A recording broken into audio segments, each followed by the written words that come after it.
साथियों नमस्कार। साथियों मैं प्रमोद सिंह केशावत, कैबिनेट मंत्री प्रतिनिधि पंचायती राज और जिलाध्यक्ष सुहेल देव, भारतीय समाज पार्टी, कानपुर देहात। साथियों अब आवाज़ उठाई जाएगी शिक्षा एक समान पर, क्योंकि एक हमारे मित्र हैं बलिया जिले के राधे श्याम यादव जी, जो लगभग कई वर्षों से शिक्षा एक समान पर आवाज़ बुलंद कर रहे हैं।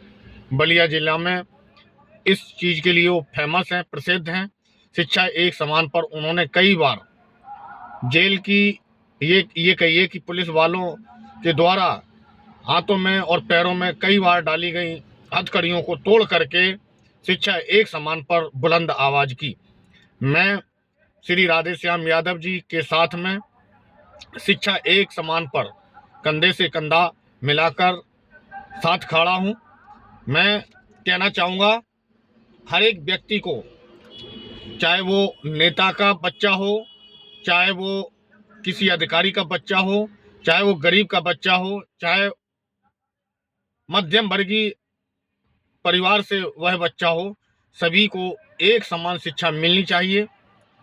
ये केवल मेरी ही आवाज़ नहीं है, उत्तर प्रदेश में बल्कि पूरे भारत में करोड़ों करोड़ लोगों की यही अवधारणा है कि शिक्षा एक समान हो। ऐसी स्थिति में आप सभी से निवेदन करता हूं कि ज़्यादा से ज़्यादा लोग जुड़ करके शिक्षा एक समान पर आवाज़ बुलंद करें। यदि आपके बच्चे किसी बड़े नेता के बच्चे, किसी छोटे नेता के बच्चे, किसी बड़े अधिकारी के बच्चे और एक मध्यम वर्गीय परिवार के बच्चे, एक गरीब परिवार के बच्चे जब एक साथ पढ़ेंगे तो निश्चित ही सभी को समान अधिकार मिलेगा। एक सबसे बड़ी बात और कि सरकारी स्कूलों की किताबें अलग हैं और प्राइवेट स्कूलों की किताबें अलग हैं।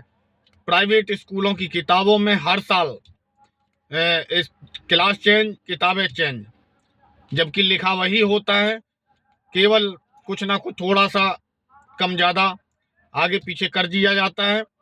जब 12वीं क्लास और 10वीं क्लास बोर्ड के एग्जामिनेशन सभी बच्चों के प्राइवेट और सरकारी के एक हो सकते हैं, तो क्या किताबें एक नहीं हो सकती हैं? किताबें भी एक हो सकती हैं, यूनिफॉर्म भी एक हो सकता है। इसीलिए प्राइवेट स्कूलों में हो या सरकारी स्कूलों में सभी की किताबें एक होनी चाहिए और किताबें लगभग में 5 साल से पहले कोई चेंजमेंट नहीं होना चाहिए, ऐसा मेरा मानना है। अगर किताबें चेंजमेंट नहीं होंगी तो जिस प्रकार शिक्षा को रोजगार बना लिया है लोगों ने, प्राइवेट स्कूलों में रोजगार बना लिया है, वो खत्म होगा। जब खत्म होगा, रोजगार खत्म होगा, तो निश्चित रूप से हमारा भारतवर्ष शिक्षित होगा। जब शिक्षित होगा तो पूरी दुनिया में भारतवर्ष का डंका बजेगा शिक्षा के क्षेत्र में। यदि ऐसा नहीं हुआ, ऐसा नहीं होगा, तो निश्चित ही भारतवर्ष कभी भी भारतवर्ष आगे नहीं बढ़ सकता। शिक्षित देश ही तरक्की करता है। रूस को देख लीजिए, कनाडा को देख लीजिए, अमेरिका को देख लीजिए, चीन को भी देख लीजिए। आज के इतिहास में जो भी देश शिक्षा के क्षेत्र में आगे बढ़ रहे हैं, वह देश तरक्की कर रहा है।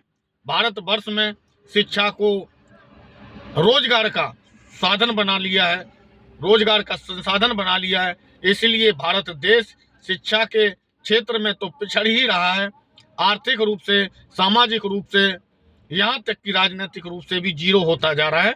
इस स्थिति में शिक्षा एक समान हो का ये नारा हमारा अब शुरुआत होगा। और जब तक हम इस आवाज़ को बुलंद रखेंगे, जब तक सरकारी और प्राइवेट स्कूलों की किताबें एक समान नहीं हो जाएंगी, जब तक सरकारी और प्राइवेट स्कूलों की फीस एक समान नहीं हो जाएगी, और कम से कम 5 साल तक किसी भी स्कूल की कोई किताबें नहीं बदली जाएंगी। जय हिंद, जय भारत।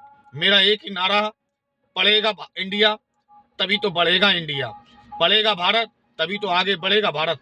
जय हिंद, जय भारत।